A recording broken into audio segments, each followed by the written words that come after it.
Say something. What should I say? Whatever.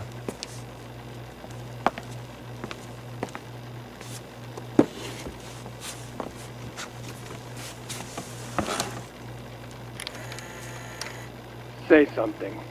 What should I say? Whatever. Now, let's start from the beginning.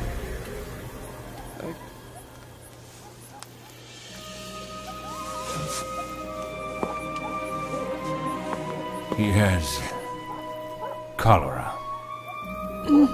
I'm so sorry. Papa, please. I know I will recover if I become an engineer, and then everything will work out for the best.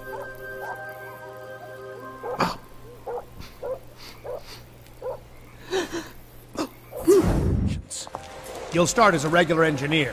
You'll be in charge of fixing the electric motors and DC generators. But Mr. Batchelor promised me that I don't care what he promised you. I employ people and I define what they do in my company, and you, young man, will have to work hard to prove your value to me. Of course, I was never given the chief engineer position. I was an immigrant with 4 cents in my pocket. I had 2 options to choose from. I could beg in the street, or show that man my worth.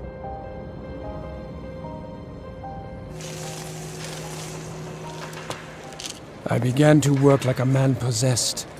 For 6 months, I worked myself to death repairing DC electric motors 18 to 20 hours a day.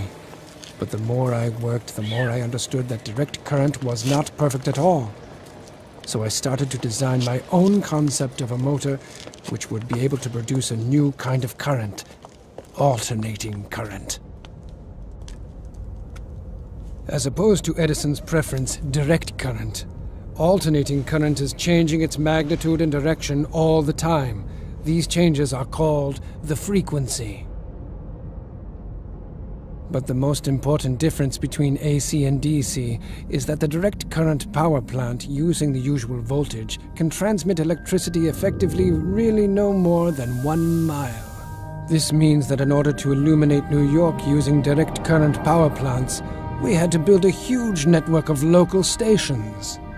But with alternating current, this would not be the case.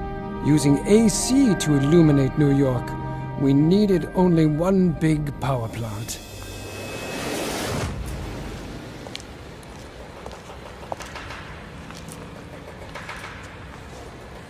I have been told that you've been working double shifts. Why is that? Can't you keep up with your own job? I can. But I'm also working on the AC machine as well. But AC makes no sense. My DC generator works perfectly. Well, not quite. Show me. It could be improved. Take a look at what I've designed here. You have some brains, but you're a foolish immigrant. Now hear this. If somehow your crazy ideas can manage to improve my inventions, I will pay you $50,000. Understand? I'll do it.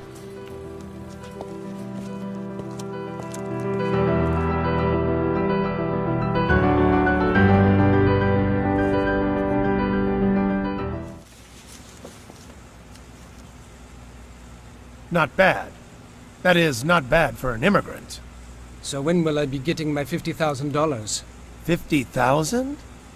Young man, you don't seem to understand American humor. Taking into account your efforts, I'm willing to increase your salary from $18 a week to, let's say, $26 a week.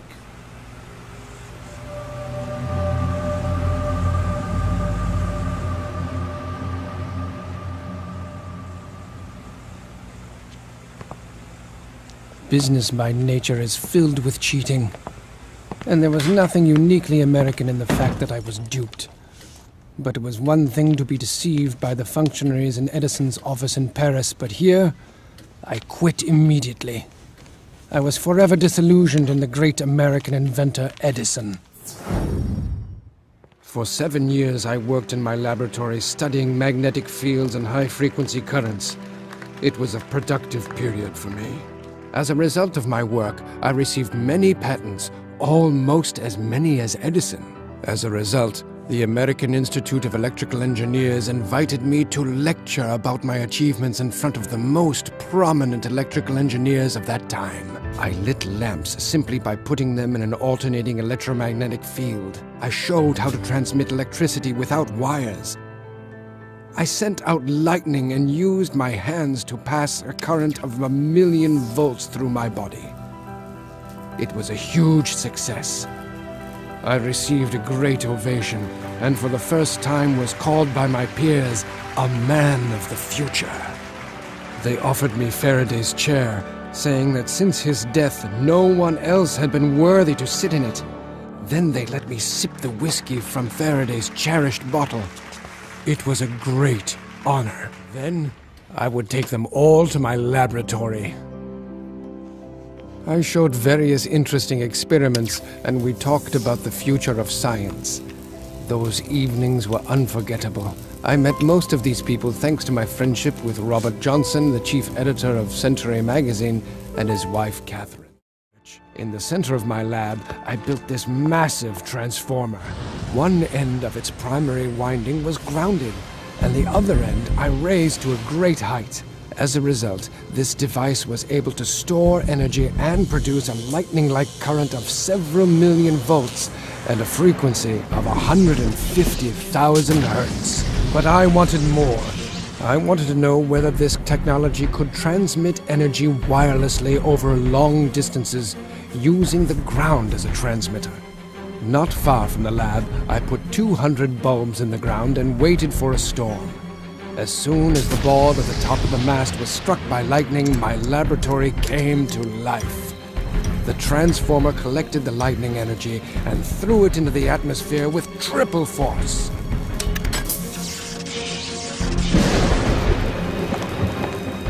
Try to imagine it. I had created man-made lightning that was 40 meters long. The energy flow covered the city. The entire city was literally saturated with electricity. I didn't expect such an effect, but my theories had been proven. I was able to transmit an electric charge wirelessly across the ground. 200 bulbs were lit at a 25-mile radius from the Tower Razam.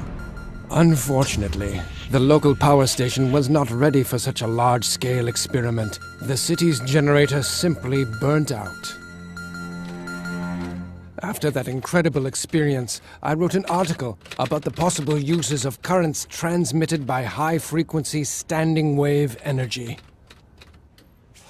This had practical application for lighting, heating, the control and movement of electric transport.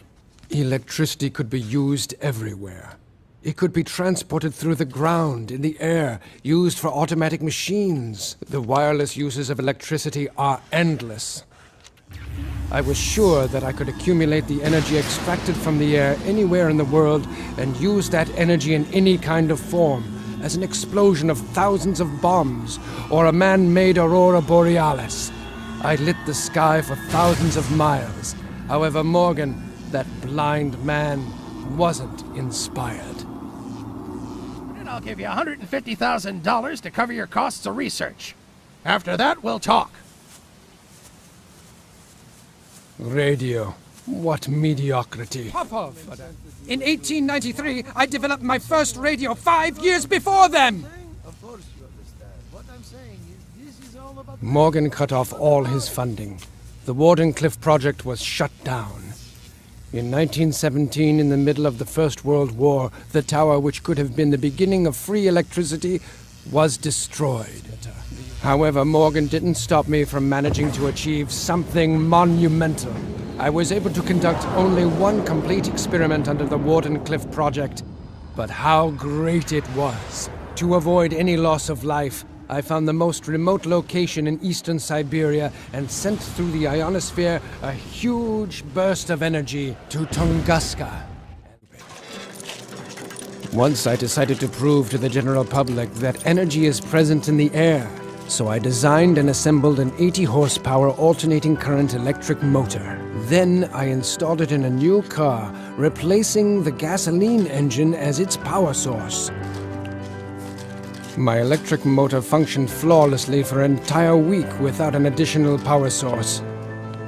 It also accelerated the car up to a speed of 150 kilometers per hour. But to my great surprise, none of the entrepreneurs or the public were interested in my invention. It was astounding. Was there really no one who would be interested in something that cannot be sold? Because people would never have to pay for energy from the air. I was the one who invented the ability to control ships and airplanes by radio frequency. I introduced the first radio-controlled ship in 1898 during the New York Electrical Exhibition. Once I had perfected this technology, I brought about the era of larger, more practical toys.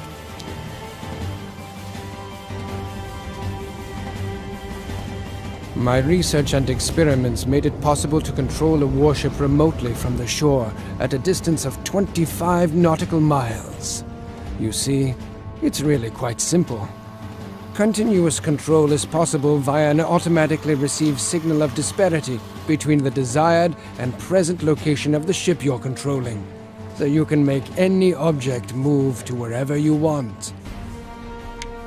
Naturally, the military immediately seized on the opportunity to control warships using radio waves.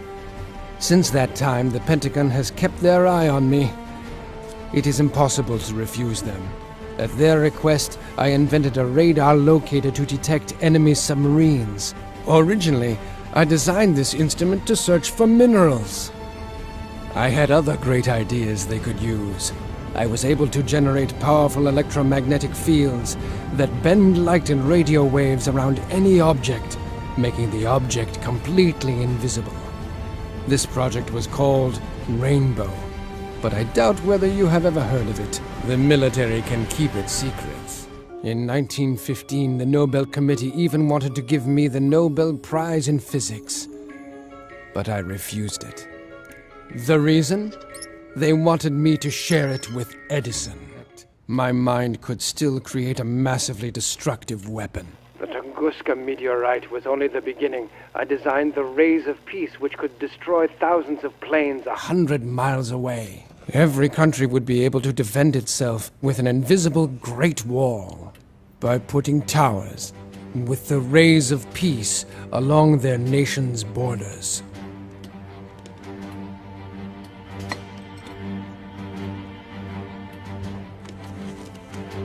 Of course, the military would give anything to get their hands on my rays of peace, so they could turn them into rays of death.